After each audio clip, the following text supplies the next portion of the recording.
Ô, Fabrício, tem um tópico aqui, eu começo sempre o jornal falando sobre a situação da travessia litorânea, também do sistema Anchieta Imigrantes. A Ecovias ela foi condenada a indenizar em R$ 45 mil um caminhoneiro que matou um cavalo atropelado em São Paulo. Explica essa história para a gente aí, Fabrício. Então, a gente, quando se utiliza, né, do sistema Anchieta Imigrantes, na verdade é uma prestação de serviço, né? Muitas vezes a gente até paga o pedágio por conta disso, enfim.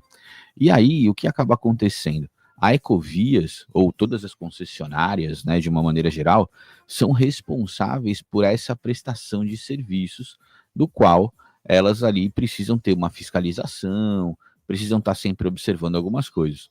E, nesse caso especificamente, um cavalo acabou saindo, né, do acostamento da pista, vamos colocar assim, né, e acabou entrando exatamente na história que a gente chama de leito carroçável, né? Ou seja, acabou entrando lá no lugar em que os carros passam. O caminhão veio e acabou atropelando o cavalo e ocasionando danos expressivos no caminhão. E aí as pessoas diziam assim: ah, mas o cara é que tem que ser responsabilizado, o motorista tem que ser responsabilizado que matou o cavalo. Não, nesse caso é exatamente o contrário. A Ecovias, diante da ausência de fiscalização, por não ter aí feito, né, aquele trabalho que deveria ter feito, no sentido de ter algumas defensas, algumas contendas, né, contenções, perdão, em relação a não permitir, né, que as pessoas pudessem trafegar os animais em determinados pontos, acabou sendo condenada a isso. O judiciário foi sensível a esse tipo de situação, exatamente porque a lei, né, é muito comum, até a gente brinca, esse é o típico exemplo de sala de aula, né, quando você tem de explicar a responsabilidade das concessionárias de serviço público, e isso acabou acontecendo, né, daí foi condenado a pagar R$ 45 mil.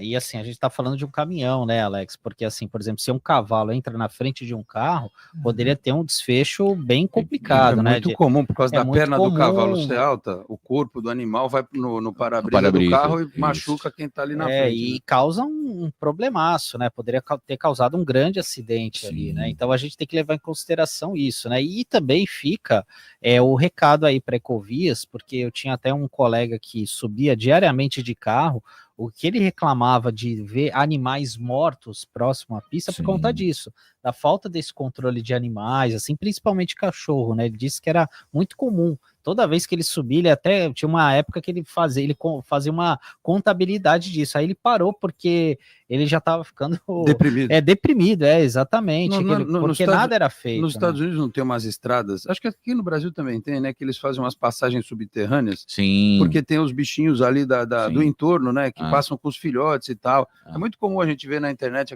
aqueles vídeos, só tá lá a mamãe em pá, tá passando e os patinhos atrás, mas isso porque teve uma boa alma que resolveu parar ali para deixar passar ou para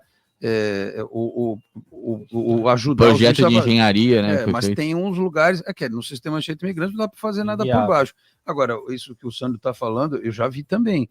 É proibido descer a pé, né?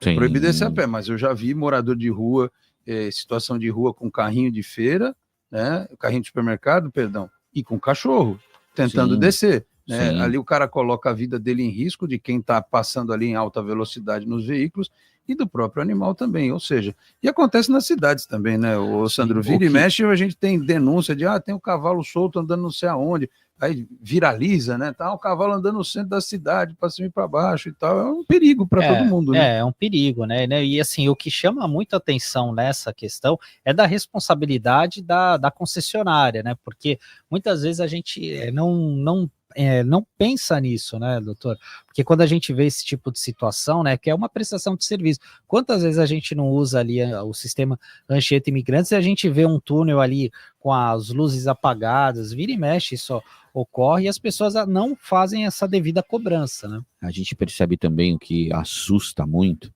é que a área, principalmente de alta velocidade dos carros, onde a gente tem ali uma maior velocidade, deveria ter umas defensas, né? O que a gente chama de guarda-reio e tal, aquela coisa toda, em ambos os lados. E o que a gente percebe é que um lado é praticamente todo aberto, né? Exatamente porque muitas pessoas acabam se utilizando, descendo, né? E vão se utilizar ali dessa situação. E, infelizmente, acabam acontecendo esses acidentes.